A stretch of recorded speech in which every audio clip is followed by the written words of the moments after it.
இல்லைங்க இன்றைக்கி நம்ம தேங்கோட ஷோ தான் பார்க்க போகிறோம். Accidentally I made my gold professor part 21. போன பாட்டு எதாவது கம்ப்ளீட் பண்ணியிருந்தேன்னா 2 பேருமே ஒரு பிரியாக விடை கொடுத்து பிரிஞ்சிருப்பாங்க. ஸோ அதோட அந்த பாட்டை கம்ப்ளீட் பண்ணியிருந்தான். Let's continue to the part 21. So இப்போது ஒரு வாரம் கழிச்சு தான் காலேஜுக்கே போகிறா. ஏன்னா அவளால் திருப்பியும் பார்த்து திருப்பியும் லவ்வில் ஃபாலோ ஆகி திருப்பியும் அவன் கூட இருந்து திருப்பி இந்த மாதிரி ஏமாறதுக்கு அவளுக்கு மனசு இல்லை. ஸோ அதனால தான் 1 வீக் காலேஜ் போகாமல் இப்போ போகலாம் எக்ஸாம் வருது அப்படின்னு சொல்லிட்டு கிளம்பி வரா. பார்த்தா அவளுக்கு அந்த இடமே புதுசாக இருக்குது. காலேஜை அப்படின்னு நினச்சி பார்த்தாலே தேங்கோட மெமரிஸ் தான் வருது. அவளுக்கு அவளே சொல்லிக்கிறா, எங்கள் பருவன் நீ இப்போ படிக்க தான் வந்திருக்க, வேறு எதுக்காகவும் கிடையாது. உன்னோட ஃப்யூச்சரை நீ முன்னோக்கி போ. பாஸ்ட்டிலே உட்காந்துருக்காத, பாஸ்ட்டை நினச்சி ப்ரெசண்ட்டை விட்டுறாத, எதுவும் பண்ணாத, எதுவும் நினைக்காத. தெரியுது காலேஜை பார்த்தா அந்த மெமரிஸ் தான் வரும், ஆனாலுமே நீ அதை எடுத்துக்காத அப்படின்ட்டு அப்படியே காலேஜுக்குள்ளே கால் எடுத்து வைக்கிற. வந்தோடனே சேன் தான் வரான். என்னம்மா உன்னை ஒரு வாரமாக பார்க்க முடியல, ஒரு வாரம் கழிச்சு காலேஜ் வந்திருக்க. டீ ஒழுங்க மரியாதா இங்கேருந்து போயிடு, தேவையில்லாமல் பிரச்சனை பண்ணாத. உங்ககிட்ட பேசுறதுக்கு ஒன்றும் இங்கே வரல, நான் இங்கே படிக்க வந்திருக்கேன், அந்த வேலையை தான் நான் பார்க்கவும் வந்திருக்கேன். பேசாமல் இங்கேருந்து போ, உன் வேலை எதாவது மட்டும் பார்த்து போ, டிஸ்டர்ப் பண்ணாத, பண்ணன்னு வச்சுக்கோயேன், அவ்வளோதான். வச்சோ ரொம்ப கோபமாக இருக்கு போலே. சரி நம்ம அப்புறம் பேசிக்கலாம், நம்ம பேச வேண்டியது நிறையா இருக்குது, உட்காந்து அப்புறமாட்டிக்கு பேசலாம். அதுவும் இல்லாமல் முக்கியமான விஷயம், உன்னோட இந்த சீக்ரெட் இல்லையா? சீக்ரெட் என்ன சீக்ரெட்? அதாம்மா உனக்கும் அந்த ப்ரொஃபஸர் கிம் தேங் சாருக்கும் மேரேஜ் ஆனதே, அந்த சீக்ரெட் தான். பாரு சேன், அதெல்லாம் முடிஞ்சு போன விஷயம். நீ யார்கிட்ட சொல்லணும்னு நினச்சாலும் தாராளமாக சொல்லிக்கோ, எனக்கு அதை நினச்சி எந்த வித கவலையும் கிடையாது. இந்த மாதிரி என்னை மிரட்டுறதையும் நீ பாட்டிரு. ஏன்னா எனக்கு இப்போ அது எதுவுமே முக்கியம் கிடையாது. எனக்கு என் பேரண்ட்ஸ் அண்ட் மை ஸ்டடி இது மட்டும்தான் எனக்கு இப்போதைக்கு இம்பார்ட்டண்ட்டாக தெரியுது, வேறு எதுவும் இல்லை. தலை ஓகே ஓகே ஓகே ஓகே உன் மலையாளமே எனக்கு நல்லா புரியுது. நீ ஏன் உள்ளே போ, தன்னால் உனக்கு புரியும் அப்படின்ட்டு அவன் அங்கேருந்து போயிட்டான். வாயினா உள்ளே போகிறா. அவங்க ஃப்ரெண்ட்ஸ் எல்லாம் பார்த்துட்டு, ஏய் என்னடி ஒரு வாரம் எங்கே போனால், எவ்வளோ கால்ஸ் பண்ணியிருப்பான், ஏன் எடுக்கவே இல்லை, வீட்டுக்கு பார்க்க வந்தாலும் கதவை மூடிக்கிட்டு பார்க்க விருப்பலன்னு சொல்லியிருக்க, என்ன நினச்சிட்டு இருக்கோம் மனசில்? தேங்க மேலே கோவம் இருக்குது, சரி அதுக்குன்னு எங்களை நீ ஒதுக்கி வச்சிருவியா? அப்படி தான் நாங்கள் பழகிருக்கோமா, இல்லை நம்ம அப்படி தான் இருந்திருக்குமா? நம்ம ஸ்கூல்லேருந்து ஒன்றாவே படித்து ஒன்றா இருந்தோண்டி, நம்ம எவ்வளோ பெஸ்ட் ஃப்ரெண்ட்ஸ், நம்மளுக்குள்ள எந்த சீக்ரெட்டுமே இல்லை அப்படின்னு தானே நாங்களாம் நினச்சிட்டு இருந்தோம். ஆனால் நீ மட்டும் தனியாக நினச்சிட்டில, எங்கள் 3 பேரை விட்டுட்டு நீ தனியாக யோசிக்க ஆரம்பிச்சிட்டில. இல்லாடி அது நான் என் மைண்டு, என் சுச்சுவேஷன், நான் இருந்தது அப்படின்ட்டு எனக்கு அப்படியே அவங்க ஃப்ரெண்ட்ஸை பார்த்ததும் பழைய விஷயங்கள் அப்படியே அழுகழுகையாக வருது. அப்படியே அவங்க எல்லோரும் ஹக் பண்ணி அழுகிறா. அவங்களுக்கும் புரியுது எவ்வளோ கஷ்டப்பட்டிருப்பா அப்படிங்கிறது. சரி சரி அழுகாத. இல்லடி என்னால் அந்த நம்பிக்கை, அந்த தைரியம் அதை வர வச்சுக்கிட்டு என்னால் காலேஜுக்கு வர முடியல. என்னால் நிச்சயமாக வந்து வெளியில் வர முடியும் அப்படின்னு தோணலை. அதுக்கு ஒரு சின்ன பிரேக் எடுத்துக்கிட்டேன். பட் அதுலேயும் என்னால் முடியலை. இங்கே வந்து தான் ஆகணுங்கிற ஒரு சுச்சுவேஷன் வந்துருச்சு. ஆனால் வந்தாலும் என்னால் இருக்க முடியல. நான் என்ன பண்ணுறது? இங்கே பாருவேன், இதுக்கடுத்து நீ ஃபீல் பண்ண தேவையில்ல. ஏன்னா உன்னை டிஸ்டர்ப் பண்ணுற விஷயம் இங்கே இப்போ இல்லை. ஏன்னா இங்கே இல்லையா? நீ என்ன சொல்கிற? உனக்கு இந்த தேங் தானே டிஸ்டர்பன்ஸ், ஆனால் அவங்க இல்லையே, அப்புறம் எப்படி நீ டிஸ்டர்ப் ஆவ? ஏ என்ன வளர்ற? அவள் சொல்கிறது உண்மைதான் வேன். மையா நீயும்மா லியா தான் வளரிட்டு இருக்கானா, நீ என்ன இப்படி சொல்லிகிட்டு இருக்க? இங்கே பாரு, தேங்க்ஸ் சார் இங்கேருந்து போய் 4 நாள் ஆச்சு. வேலையை விட்டுட்டு போயிட்டாரா? வேலையை விட்டுட்டுலாம் போகலை, அவருக்கு ஏதோ ப்ரொமோஷன் தர போகிறாங்களாம். ஸோ அதுக்கு ஹையர் ஸ்டடீஸ்லாம் கொஞ்சம் படிக்கணுமா, அதுக்காண்டி அமெரிக்காவுக்கு ஒரு 2 இயர்ஸ் போயிருக்காரு. அதுக்குள்ளே நம்ம காலேஜை கம்ப்ளீட் பண்ணிடுவோம். ஸோ நீ எதை நினச்சும் ஃபீல் பண்ண தேவை கிடையாது, சரியா? தேங்க்ஸ் சார் போயிட்டார், அவ்வளோதான். அவர் வர்றதுக்குள்ளே நம்ம ஸ்டடீஸை கம்ப்ளீட் பண்ணிவிட்டு இங்கேருந்து நீ தூரமாக போயிடு, அவ்வளோதான் வாயன், ஜஸ்ட் சிம்பிள். அப்போது வாயனுக்கு இதை கேட்டதும் இதுக்கடுத்து அவனை பார்க்கக்கூட முடியாதா அப்படிங்கிற ஒரு இது வருது. ஒரு பக்கம் சந்தோஷமாக இருக்குது, அவன் போயிட்டானே, இதுக்கடுத்து நிம்மதியாக இருக்கலாம். இன்னொரு பக்கம் அவன் ஏன் போனான் அப்படின்ற ஒரு வலி, வேதனை, இதெல்லாமே வாயனுக்கு வருது. கூட கொஞ்சம் தான் அழுகிறான். அவங்க ஃப்ரெண்ட்ஸ் எல்லாமே, ஏன்டி நீ இப்பெல்லாம் அழுகவே மாட்டேன், நீ ஏன் இப்படி அழுதுட்டுருக்க அப்படின்ட்டு அவளை கூட்டிகிட்டு போய் கிளாஸ் ரூமில் வைக்கிறாங்க. வச்சா அங்கே மிஸ் காங்க வந்து, ஸோ தேங்க வேறு போயிட்டார். அவர் போனதுலேருந்து எனக்கு கிளாஸ் எடுக்கவும் பிடிக்கல, எதுவும் சொல்ல பிடிக்கல. நானும் பேசாமல் தேன் கூட அமெரிக்கா போயிருக்கலாமோ, தப்பு பண்ணிட்டேன். இதை பற்றி பிரின்ஸிபல் கிட்ட பேசணும் அப்படின்னு அந்த அம்மா பாட்டுக்கு புலம்பிக்கிட்டு இருக்கு.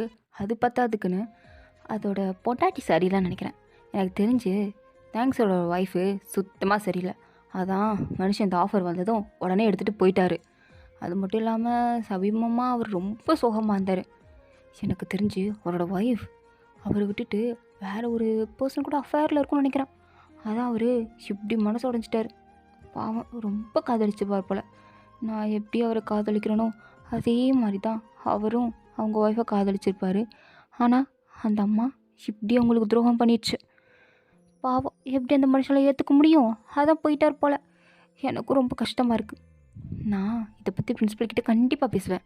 பேசி நானும் இன்னும் ஒரு 2 months ஆர் 3 monthsல அமெரிக்கா போய் அவர் கூடயே சேர்ந்து ஒன்றா ட்ராவல் பண்ணிவிட்டு ஜாலியாக இருக்க போகிறேன். அப்படியே எல்லாமே சொல்லிட்டு அங்கேயே கல்யாணம் பண்ணிட்டு வர வேண்டியதான். இதான் பிளான் அப்படின்ட்டு அங்கே இருக்கிற எல்லா ஸ்டூடெண்ட்கிட்டையும் சொல்லிகிட்டு இருக்கும்போது இதை கேட்குற எனக்கு அப்படியே மனசெல்லாம் வலிக்குது. அப்படியே ஒரு மாதிரி கிளாஸ்குள்ளேயே உட்கார முடியல. டக்குன்னு இருந்துச்சு. மேம். சொல்லுவேன். என்ன? எனக்கு ரெஸ்ட் ரூம் போகணும். ஃபர்ஸ்ட் ப்ரீடேவா? ஃபர்ஸ்ட் ப்ரீடே ரெஸ்ட் ரூம் போகிறேன்னு போவியா? இல்லை மேம், அவளுக்கு கொஞ்சம் உடம்பு சரியில்லை. ஏலியா நீயா வயன்? நான் வான்கிட்ட தானே கேள்வி கேட்டுட்ருக்கேன். நீ என்ன ஆன்சர் பண்ணிக்கிட்டு இருக்க? அவள் தானே என் ரெஸ்ட் ரூம் போகணும்னு சொன்னா, அப்போ அதுக்கான ஆன்சரை அவளே கொடுப்பா. நீ ஏன் தேவையில்லாம வாய் விடுற? வயன் சொல்லட்டும். சொல்லுவேன். ஆமாம் மேம், எனக்கு உடம்பு சரியில்லை, ஒரு மாதிரி இருக்கு. என்ன கர்மமோ. ஆல்ரெடி ஒரு வாரம் காலேஜுக்கு வரல, அதுக்கு இன்னும் ரீசன் சொல்ல. நீ அதையே உங்கள் ஷைனி மேம் கேட்டுக்கிட்டு இருக்கான்னு என்கிட்ட சொன்னாங்க. அதுக்கு நீ ரீசன் சொல்ல. உங்கள் பேரண்ட்ஸுக்கு கால் பண்ணாலும் அட்டன் பண்ண மாட்டேங்கிறாங்க. சரி அப்படின்னு விட்டா வந்ததும் ஃபஸ்ட்டு ப்ரீடே உடம்பு சொல்ல சொல்லிகிட்டு இருக்க. என்ன நினச்சிட்டு இருக்கோம் மனசில்? மேம் எமர்ஜென்சி அப்படின்னு ஒரு மாதிரி வேணும் அழுதுகிட்டே சொல்கிறா. மேமுக்கே சரி என்னதான் இருந்தாலும் உடம்பு சொல்ல சொல்கிறாளே அப்படின்னு. போ இல்லையா கூட போ. ஓகே மேம் சொல்லிட்டு 2 பேரும் வராங்க. வாயன் அப்படியே ரெஸ்ட் ரூமுக்கு ஓடுறா. அப்படியே அழுதுகிட்டே இருக்கா. இல்லையா தான் வாயன் உனக்கு என்னடி ஆச்சு? ஏன் இப்படி அழுதுட்டுருக்கா? அந்த அம்மா பேசுறதெல்லாம் கண்டுக்காத. அதுக்கு அப்படி உட்காந்து அழுதுட்டுருக்க? இதெல்லாம் நீ கேர் பண்ணிக்காத. இல்லடி, நான் அதெல்லாம் கேர் பண்ணிக்கல. அப்புறம் என்னத்துக்கு அழுகுற? அதான் தெரியுது நீ ஆனச்சு தான் அழுகுறேன்னு. உன் கண்லேருந்து வர கண்ணீரை பார்த்தா தெரியாதா என்ன? அவரை பற்றி பேசினாலும் ஏன் இப்படி உடஞ்சி விழுகிற? நீ ஏன் முன்ன மாதிரி ஸ்ட்ராங்காக இல்லை?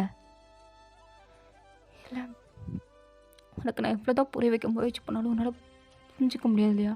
நீயும் இந்த மாதிரி லவ் பண்ணி கல்யாணம் பண்ணிக்கிட்டேனா, அவன் உன் கண்ணு முன்னாடி இன்னொரு பொண்ணு கூட இருந்து உனக்கு துரோகம் பண்ணிட்டானா, அந்த வலி சொல்ல முடியாத அளவுக்கு ஒரு வேதனையை கொடுக்கும். இருக்கவும் முடியாது, சாகவும் முடியாது. நரக வேதனையை விட ரொம்ப கொடூரமாக இருக்கும். அந்த வலி எனக்கு போயிருக்கு. சொல்லி அழக்கூட யாருமே இல்லாமல் நான் ஒரு வாரம் எவ்வளோ கஷ்டப்பட்டு தெரியுமா? எங்கள் அம்மா கிட்ட சொல்லும் போது அவங்களுக்கே புரியுது நான் இவ்வளோ கஷ்டப்பட்டிருக்கேன் அப்படிங்கிறது. ஆனால் யாராலையும் என் வழியை புரிஞ்சிக்க முடியாது. அவங்க எல்லோரும் கேட்குற ஒரே கேள்வி, இவனுக்கா நீ அழுகிறியா, இவனுக்கா அழுகிறியான்னு தான் கேட்குறாங்க. ஆனால் அவனுக்காண்டி என்னால் அழுக மட்டும்தான் முடியும். வேறு எதுவும் பண்ண முடியாதுல்ல. நான் அவனை தண்டிக்க முடியும்னு நினச்சா கூட என்னால் அதுவும் முடிய மாட்டேங்குது. நான் என்ன தான் பண்ணுவேன்? நான் அவனை கல்யாணமே பண்ணியிருக்கக்கூடாது. அப்படி பண்ணிக்கிட்டாலும் அவனை லவ் பண்ணியிருக்கக்கூடாது. அதுதான் நான் பண்ணது. நான் என்னையே அவன்கிட்ட கொடுத்துட்டேன். இதுக்கடுத்து நான் எப்படி அவன்கிட்டேருந்து என்னை எடுத்துக்கிறது? அவன் அசால்ட்டனை தூக்கி போட்டு போயிட்டான். ஆனால் என்னால் எடுக்க முடியலையே. என் மனசு அவன்கிட்ட தான் துடிக்குது. அதை நிப்பாட்டவும் முடியல, எடுத்துக்கவும் முடியாமல். என்னால் இதை வார்த்தைகள் சொல்ல முடியாது. அவ்வளோ வேதனை எனக்குள்ளே இருக்குது. நான் ஒரு நிமிஷமும் நான் அவனை எவ்வளோ காதலிச்சு தெரியுமா? எப்படிலாம் வாழணும், நாங்கள் 2 பேரும் எப்படிலாம் இருந்திருப்போம், அந்த மூமெண்ட்ஸ், அந்த மெமரிஸ் இதெல்லாம் மண்டைக்குள்ளே வந்து குத்திக்கிட்டே இருக்குது. எனக்கு அவ்வளோ வலிக்குது அப்படின்னு லியாவை ஹக் பண்ணி கத்தரி அழுகிறா. ஸோ இவங்க அழுகிறது மேம் பின்னாடி வந்திருப்பாங்க. ஸோ அவங்களுக்கும் கேட்குது இவ அழுகிறா அப்படின்னு. பட் என்ன ரீசன் அப்படின்னு கேட்கல. ஏதோ லவ் ஃபெயிலியர் போல் அழுகிறான்ட்டு அவங்களும் சரி சொல்லி விட்டுட்டாங்க.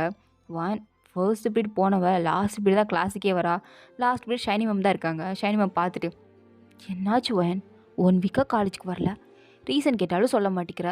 சரி உங்கள் பேரண்ட்ஸ் கால் பண்ணாலும் அட்டன் பண்ண மாட்டேங்கிறாங்க. நீ தான் வந்திருக்கேன்னு சொல்லி உன்கிட்ட கேட்கலான்னு வந்தா உடம்பு சரியில்லைன்னு சொல்லிட்டு ரெஸ்ட் ரூமில் போய் உட்காந்துருக்குன்றாங்க. அங்கே வந்தால் நீ அழுகிற சொத்தை கேட்டுக்கிட்டே இருக்கு. சாப்பிடலன்னு சொல்கிறாங்க. என்ன தான் உனக்கு பிரச்சனை சொல்லு, மெடிக்கல் லீவ் தான் வாங்கி தரணுமா, நான் தரேன். இல்லை மேம், இதுக்கடுத்து எனக்கு எந்த லீவ் வேண்டாம். நான் perfectly all right. Are you sure van? நீ கண்டிப்பாக சொல்கிறியா? உனக்கு எந்த வித பிரேக்கும் வேண்டாமா? நான் தேவையான பிரேக்கை ஆல்ரெடி எடுத்துக்கிட்டேன் மேம். எவ்வளோ எடுத்துக்கணுமோ எல்லாத்தையும் எடுத்துக்கிட்டேன். ஸோ இதோட எல்லாத்தையும் ஸ்டாப் பண்ணிக்கலாம். என்னவன்னு சொல்கிற? மேம், நான் எடுத்துக்கிட்ட பிரேக்லாம் போதுமானதுன்னு சொல்ல வந்தேன். சரி, ஓகே, ப்ளேஸுக்கு போ, இன்னும் கொஞ்ச நேரத்தில் காலேஜ் முடிய போகுது அப்படின்ட்டு பெல்ல அடிச்சாச்சு. வாயின் பாட்டுக்கு அவளோட பேக்கை தூக்கிட்டு வரா. அப்போது வெளியில் பார்த்தா தேங்கோட அம்மா வானுக்காக வெயிட் பண்ணிகிட்டு இருக்காங்க. வானுக்கு அவங்கள பார்த்ததும் எப்படி அவங்கள ஹேண்டில் பண்ணல, அவங்ககிட்ட பேசுறது அப்படின்னு ஒன்றும் புரியல. ஸோ அதனால் விலகி நடந்து போகலான்னு பார்க்குறா. அப்போ தேங்கோட அம்மா பார்த்துட்டாங்க. பார்த்துட்டு, அம்மாடி வான் நில்லுமா, நெல்லு, வான் ஒரு நிமிஷம் நில்லுமா. ஆண்டி, என்ன விஷயம்? நான் வீட்டுக்கு போகணும். ஏம்மா, ஏன் என்னை பார்த்தது ஓடிட்டுருக்க? தேங்க தான் தப்பு பண்ணிட்டானுங்கிறது எனக்கு புரியுது. ஆனால் அவன் என்ன தப்பு பண்ணான்னு என்கிட்ட சொல்லுமா. இல்லை ஆண்டி, வேண்டாம், அதை பற்றி பேச வேண்டாம். நானே இப்போ தான் அதுலேருந்து வெளில வந்திருக்கேன். நீங்கள் திரும்பவும் அதை ஆரம்பிக்காதீங்க. நான் உங்ககிட்ட பேசுகிற மாதிரி நிலைமையில இல்லை. என்னை விட்டுருங்க, நான் போயிடுறேன். நில்லுமா, கொஞ்சம் நின்று பேசினா தான் எனக்கு என்னென்னு புரியும். நீ பாட்டுக்கு போயிட்டே இருந்தனா நான் என்னம்மா பண்ணுறது? அவர் திடீர்னு அமெரிக்கா கிளம்பி போயிட்டான். உன்னை காண்டாக்ட் பண்ணலான்னு பார்த்தா அம்மா அப்பா வீட்டுக்குள்ளேயே விட மாட்டேங்கிறாங்க. கால் பண்ணால் அட்டன் பண்ண மாட்டேங்கிறாங்க. உன்னை பார்க்கவே முடியலை. சரி, நீ காலேஜ் வந்திருக்கேன்னு சொன்னாங்க, அதான் உன்னை பார்த்துட்டு போனான் தான். நீ ஏம்மா என்னை பார்க்கவே மாட்டேங்கிற? அப்படி என் பையன் என்னம்மா தப்பு பண்ணா? அவன் எனக்கு துரோகம் பண்ணிட்டான், அவ்வளோதான். இதுக்கு மேலே என்னால் எதுவும் உங்ககிட்ட சொல்ல முடியாது. எனக்கு உங்கள் மேலே எந்த கோவமும் கிடையாது, எந்த வருத்தமும் இல்லை. எல்லா கோவமும் வருத்தமும் உங்கள் பையன் மேலே தான். ஸோ அதை அப்படியே போட்டு விட்டுருங்க. நான் உங்ககிட்ட பேச விரும்பலை, அவ்வளோதான். உங்களை பார்த்தாலே எனக்கு அவன் ஞாபகம் தான் வருது. எனக்கு அழுகையாக வருது. நான் எவ்வளோ தான் அழுகிறது? எனக்கு அழுகிறது கூட தெம்பு கிடையாது. அவ்வளோ உடஞ்சி போயிட்டேன். எல்லாம் முடிஞ்சு போச்சு. திரும்ப திரும்ப திரும்ப திரும்ப வராதிங்க. வந்து அவனையும் ஞாபகப்படுத்தாதீங்க. எனக்கு அவன் வேண்டாம். லைஃப்லேருந்து நான் தூக்கி எரிஞ்சிட்டேன். அவன் ஞாபகங்கள் எதுவும் வேண்டாம், எதுவுமே வேண்டாம். விட்டுருங்க, என்னை விட்டுருங்க, நான் நிம்மதியாக இருந்துட்டு போகிறேன் அப்படின்னு வாயனோட தேங்கோட அம்மாவை பார்த்து வாயன் கையெடுத்து கும்பிட்றா. தேங்கோட அம்மாவுக்கு அந்த செகண்டே ஒரு மாதிரி உடம்பு சரியில்லாமல் போயிடுச்சு. அப்படியே தலையெல்லாம் சுற்றி மயக்கம் போட்டு விழுந்துட்டாங்க. வானிக்கு இதை பார்த்தது பதறிட்டா. ஸோ உடனே ஆம்புலன்ஸ் கால் பண்ணி அவங்கள ஹாஸ்பிட்டலும் அட்மிட் பண்ணியாச்சு. அப்போ தான் தேங்கோட அப்பா வந்து, ஏம்மா வேன், உனக்கும் என் பையனுக்கும் என்னம்மா பிரச்சனை? இங்கே பாருங்கள் அங்கிள், திரும்ப திரும்ப எல்லோரும் இதே கேட்குறீங்களே, நான் எவ்வளோ தான் தாங்கிறது அப்படின்னு மாதிரி தான் வானுக்கு இருக்குது. அப்படியே கண்ணெல்லாம் கலந்து கூட இல்லையா வந்திருப்பா. ஸோ அவள் தான் தேங்க என்ன பண்ணா அப்படிங்கிறத அவங்க அப்பாவுக்கு எடுத்து சொல்லிகிட்டு இருக்கா. சொன்ன உடனே தேங்கோட அப்பாக்கே கோவம் வந்துடுச்சு. அவன் இவ்வளோ தைரியமா இப்படியா மருமகளுக்கு பண்ணிட்டா அப்படின்னு அவ்வளோ கோவம் வருது. இருந்தாலும் என்ன பண்ண முடியும்? அவரும் ஒன்றும் பண்ணாமல், இங்கே பாருமா, இப்போ அவன் இங்கே இல்லை, அவன் அமெரிக்கா போயிட்டான். அவன் வந்ததுக்கப்புறம் எல்லாம் பேசிக்கலாம். நீயா தனியாக எந்த முடிவு எடுத்துடாத. இங்கே பாருங்க அங்கிள், சொல்லி சொல்லி அழுத்து போயாச்சு. அழுது என்னால் ஒன்றும் பண்ண முடியல. எல்லாம் முடிஞ்சு போச்சு. இதுக்கடுத்து எந்த வித சமாதானமும் இல்லை. அவன் வழியில் போட்டும், நான் என் வழியில் போகிறேன். எங்களுக்குள்ளே எல்லாம் முடிஞ்சிருச்சு. ஆனால் உங்களுக்கும் எனக்கும் இருக்கிற ரிலேஷன்ஷிப் அது மட்டும் முடியல. ஏன்னா நீங்கள் என்னை பாசமாக பார்த்துக்கிட்டீங்க. ஸோ அதுக்காண்டி நான் என்னனாலும் பண்ணுறேன். உங்களுக்காண்டி உங்களை பார்த்துக்கிறேன், உங்கள் கூடவே இருக்கிறேன். ஆனால் உங்கள் பையனுக்கு மனைவியை மட்டும் என்னால் இருக்க முடியாது. அது மட்டும் வேண்டாம். நான் உங்களை வீக்லி ஒன்ஸ் வந்து பார்க்குறேன். அதை தவிர்த்து உங்களுக்கு என்னால் இது மட்டும்தான் பண்ண முடியும். இல்லைம்மா தேங், அவன் என் லைஃப்பை விட்டு போயிட்டான் அங்கிள். இதுக்கடுத்து அவனோட பொண்டாட்டியா என்னால் நிச்சயமாக இல்லை, எக்கார்ந்து கொண்டும் இருக்க முடியாது. முடிஞ்சு போனது தான் அப்படின்ட்டு வான் படுக்க சொல்லிட்டாங்கன்னு வந்துட்டா. தேங்கோட அம்மாவுக்கும் ஒன்றும் இல்லை, ஏதோ அதிர்ச்சியில் மயக்கம் போட்டு விழுத்துட்டாங்க அப்படின்னு தான் சொல்லியிருக்காங்க. தேங்கோட அப்பாவுக்கும் இதை கேட்டது ரொம்ப கஷ்டமாக இருக்குது. தேங்க் கால் பண்ணி திட்டலான்னு பார்த்தா அவனுக்கு ஃபோனே போக மாட்டேங்குது. அவன் ஃபோனை ஃபுல்லாக சுவிட்ச் ஆஃப் பண்ணி வச்சுருக்கான் அப்படிங்கிறது இவளுக்கு தெரிய வருது. என்ன பண்ணனே தெரில. நேராக தேங்கோட அண்ணன்கிட்ட தான் போய், இந்த மாதிரி தம்பி ஃபோன் அட்டன் பண்ண மாட்டேங்கிறான், எதுவும் பண்ண மாட்டேங்கிறான், அவன் பொண்டாட்டி வேறு இப்படி சொல்கிறாடா, அவன் என்ன தாண்டா பண்ணான்? அவன் தப்பு பண்ணலாம், அவன் ஏமா ஓடி ஒழிய போகிறான்? அவன் தப்பு பண்ணியிருக்கான். உங்களுக்கு தெரிஞ்சா எனக்கு தெரிஞ்சா ஏன் அவன் ஒய்ஃப்கே தெரிஞ்சிச்சு, எப்படி ஃபேஸ் பண்ணான்னு தெரில, அதான் அமெரிக்கா போயிட்டாமா. நீங்கள் இதை சீரியஸாக எடுத்துகிட்டு இருக்கீங்க. அவனால் உங்களுக்கு தான் பாருங்கள் உடம்பு சொல்லாம் போயிடுச்சு. இல்லைப்பா, என்னதான் இருந்தாலும் தேங்க அப்படி பண்ணியிருக்க மாட்டான். ஆனால் அம்மா, அதை நம்மளால் முடிவு பண்ண முடியாது. அவன் பண்ணா இல்லை பண்ணலை, அது அவனே வரட்டும், வந்து நிரூபிக்கட்டும். நான் இந்த மாதிரி எதுவும் பண்ணல, நீங்கள் தப்பாக புரிஞ்சிட்ருக்கீங்கன்னு. இல்லை, ஒருவேளை அவன் தப்பே நீங்கள் சொன்ன மாதிரி பண்ணாமல் இருக்கட்டும், அவன் இங்கே நின்று நிரூபிச்சுக்கணும். ஆனால் அவன் நிரூபிக்கலை, ஓடி போயிட்டான். ஸோ போனவன் திரும்பி வந்து சொன்னால் தான் உண்மை என்ன பொய் என்னங்கிறது நம்மளுக்கு கிளியராக தெரியும். ஸோ அது வரைக்கும் பொறுமையாக இருக்கணும். ஆனால் அதுக்குள்ளே வேறு ஒருத்தனை பார்த்து லவ் பண்ணி கல்யாணம் பண்ணி போயிட்டானா என்னப்பா பண்ணுறது? அவள் உண்மையாக உங்கள் பையன் தேங்க லவ் பண்ணியிருந்தானா, அதாவது என்னோடய தம்பி லவ் பண்ணியிருந்தானா, உண்மையான காதல் அவன் மனசில் இருக்குன்னா அவள் கண்டிப்பாக இன்னொருத்தனை தேடி போக மாட்டாள். அவன் தப்பே பண்ணியிருக்கான், அவனை டிவோர்ஸ் பண்ணிவிட்டு கூட அவள் போனால் கூட அவள் இன்னொரு பார்ட்னரை தேடிக்கிறதுக்கு எனக்கு தெரிஞ்சு மினிமம் ஒரு 6 வருஷம் ஆகும். அதுக்கப்புறம் தான் அவள் மனநிலைமை சரியாகி வேறு ஒரு பையன் மேலே ஃபோக்கஸ் போகும். அது வரைக்கும் தேங்க மேலேயே தான் ஃபோக்கஸ் இருக்கும், அதை தவிர்த்து போகாது. ஏன் ஒரு படி தாண்டி அவங்க கணவன் மனைவியாகவே வாழ்ந்துருந்தாங்கன்னா எனக்கு தெரிஞ்சு இந்நேரம் அவள் ப்ரெக்னெண்ட்டாக இருந்திருப்பா அப்படின்னு சொல்லிட்டு அண்ணன் பாட்டுக்கு அசால்ட்டாக போயிட்டான். அப்போ தான் அவங்க அப்பா யோசிச்சு பார்க்குறாரு, ஒருவேளை வாயின் இருப்பாளோ அப்படின்னு. இருந்தாலும் அவள் நடந்துக்கிறத பார்த்தா அப்படி இல்லை அப்படின்ட்டு அவங்களும் விட்டுட்டாங்க. ஸோ வாயனுக்கும் இந்த பக்கம் ரொம்ப கஷ்டமாக இருக்குது. அவள் தேங்கோட மெமரிஸ்லேருந்து வெளியில் வர்றதுக்கு ரொம்ப ட்ரை பண்ணுறா. படிப்பில் ஃபோக்கஸாக இருக்கா, பட் ஸ்டடீஸ் அந்தளவுக்கு வர மாட்டேங்குது. சரி நம்மளுக்கு பேஸ்கெட் பால் தான் பிடிக்குமே அப்படின்னு சொல்லிட்டு அதை விளையாட பார்த்தா அவளால் ஃபிசிக்கலாக முடியல. ரொம்ப ட்ரை பண்ணுறா, ஏதோ கொஞ்சம் கொஞ்சம் வருது, ஆனால் ரொம்ப பர்ஃபெக்டாலாம் வர மாட்டேங்குது. அவளுக்கே இப்போ தான் புரியுது நம்ம எவ்வளோ மோசமாக இருந்திருக்கோம். ஒரு பேஸ்கெட் பால் விளையாட வரல, பட் இந்த டீமை ஃபார்ம் பண்ணுது நம்ம. சரி இவனை மறக்கிறதுக்கு படிக்கலான்னு ட்ரை பண்ணால் சும்மாவே படிக்க வராது, இப்போ சுத்தமாக வர மாட்டேங்குது. நம்ம எவ்வளோ டவுனாக இருந்திருக்கோம். அதான் அந்த தேங்க் நம்மளை ஈஸியாக ஏமாற்றிருக்கான். அதனால தான் அவன் நம்மளை ஒரு விஷயமாகவே மதிக்கலை. நான் மட்டும் சூப்பராக படித்து ஃபர்ஸ்ட்டில் இருந்திருந்தேன்னா அவன் என்னை விட்டுட்டு போயிருப்பானா? அப்போ நான் லோவாக இருந்திருக்கேன். அவன் மேலே தப்பு இல்லை, என் மேலே தான் தப்பு. பிகாஸ் நான் லோவாக இருந்திருக்கேன் அப்படிங்கிற வார்த்தை எனக்கு ரொம்ப பிடிச்சி உறுத்திட்டே இருக்குது. அவங்க ஃப்ரெண்ட்ஸ்லாம் பார்க்குறாங்க, முன்ன மாதிரி இல்லை, இப்போ படிக்கிறா, விளையாடுறா, என்னென்னமோ பண்ணுறாளே அப்படின்ட்டு அவங்களே கேட்குறாங்க, என்னடி நீ இப்போலாம் பண்ணவே மாட்டே, இப்போலாம் நான் டோட்டலாக டிஃப்ரெண்ட்டாக மாறிட்டேன். ஏன்னா ஒருத்தங்க நம்மளை தூக்கி எறிஞ்சிட்டு போனதுக்கப்புறம் அவங்க நினச்சிடக்கூடாது இல்லையா? அவ்வளோதான், நம்ம அவங்கள விட்டுட்டு போயிட்டோம். இதுக்கடுத்து அவங்க என்ன பண்ண போகிறாங்க? படிக்காமல் நம்மளை நினச்சிக்கிட்டே எந்த வேலையும் பார்க்காம லைஃப் அப்படியே விட்டுட்டு ஃப்யூச்சரை பற்றி யோசிக்காமல் ப்ரெசண்ட்டில் சந்தோஷமாக இல்லாமல் பாஸ்ட்டை மட்டுமே நினச்சிக்கிட்டு ஃபீல் பண்ணிக்கிட்டு உட்காந்துருவாங்கன்னு தான் எல்லோரும் நினைப்பாங்க. விட்டுட்டு போனவங்க, நான் சொல்கிறது நல்லா நோட் பண்ணிக்கோ, விட்டுட்டு போனவங்க. ஆனால் விட்டுட்டு போனவங்க அவங்க ஃப்யூச்சருக்கு என்ன தேவையோ, ப்ரெசண்ட்டில் அவங்க எப்படி இருக்கணுமோ அப்படிங்கிறத முடிவு பண்ணிட்டு அவங்க பாட்டுக்கு ஹாப்பியாக வாழ்கிறதுக்கு போயிடுவாங்களாம். நான் மட்டும் என்ன இழிச்சவாயா இப்படி உட்காந்துக்கிறதுக்கு அப்படின்னு கேட்குறா. அவள் கேட்குறதுலே ஒரு சைக்கோ டோன் தெரியுது. எல்லோரும் பார்க்குறாங்க, ஏண்டி இங்கே பார். இதுக்கடுத்து ஃபைன் இந்த மாதிரி இருக்க மாட்டான். ஃபைன் வேறு ஒரு வேணா நிச்சயமாக கம்பேக் கொடுப்பேன், நிச்சயம் கொடுப்பேன். அது பழைய வாயனாகவும் இருக்கும், புது வாயனாகவும் இருக்கும். ஒரு 2 கலவை கலந்த மாதிரி இருக்கும். பார்க்க தானே போகிறீங்க நான் என்ன பண்ணுறேங்கிறத. So just wait and see. நல்லா புரிஞ்சிருக்கும்னு நினைக்கிறேன் அப்படின்ட்டு வாயன் அங்கேருந்து ஒரு மாதிரி கெத்தாக பேசிட்டு தான் போகிறா. இவ கெத்தாக பேச மட்டும் தான் லைக் இவ்வளோ ஒன்றும் பண்ண மாட்டா அப்படின்னு தான் ஃப்ரெண்ட்லாம் நினைக்கிறாங்க. ஆனால் மறுநாள்லேருந்து வாயன் படிக்கிறா, கேம்லேயும் சூப்பராக இருக்கா. அப்படியே டேஸ் போயிட்டே இருக்குது. அப்படியே கிட்டத்தட்ட 1 வருஷம் ஆயிடுச்சு. இந்த 1 வருஷத்தில் வாயன் வந்து ஒரு நல்ல ஒரு டாப் ரேங்குக்கே வந்துட்டா. சொல்லப்போனால் காலேஜோட ஃபர்ஸ்ட் ரேங்கே வாயன் தான். ஸோ இதெல்லாம் அவங்க ஃப்ரெண்ட்ஸ்லாம் கேள்விப்பட்டுட்டு தேங்க விட்டுட்டு போனோம் தான் போய் தொலைஞ்சான். இவன் என்ன இப்படி மாறிட்டா? யாருமே எதிர்பார்க்கல வாயன்லாம் காலேஜ் டாப் ரேங்கில் வருவான்னு. நம்மளாம் என்ன கனவாடி கண்டோம் பாரு அவள் எப்படி வந்திருக்கா அப்படின்ட்டு. எல்லோரும் வாயனை பற்றி தான் பேசுகிறாங்க. ஆனால் வாயன் அவள் பாட்டுக்கு சிரிச்சிட்ருக்கா. ஏன்னா இப்போ தான் அவங்க காலேஜ் முடிக்க போகிறாங்க. ஸோ அதனால் வாயனுக்கு ரொம்ப ஹாப்பியாக இருக்குது. ஒரு வழியாக நான் காலேஜ் ஃபஸ்ட்டு வந்துட்டேன் அப்படின்ட்டு எல்லாருக்கிட்டையும் சந்தோஷமாக பேசிகிட்டு இருக்கா. அப்போது அவள் ஃப்ரெண்டு சொல்ல, பார்த்து மெதுவாக நடந்து வாடி, இந்த மாதிரி டைமில் இப்படி ஓடி வராத வாயன்.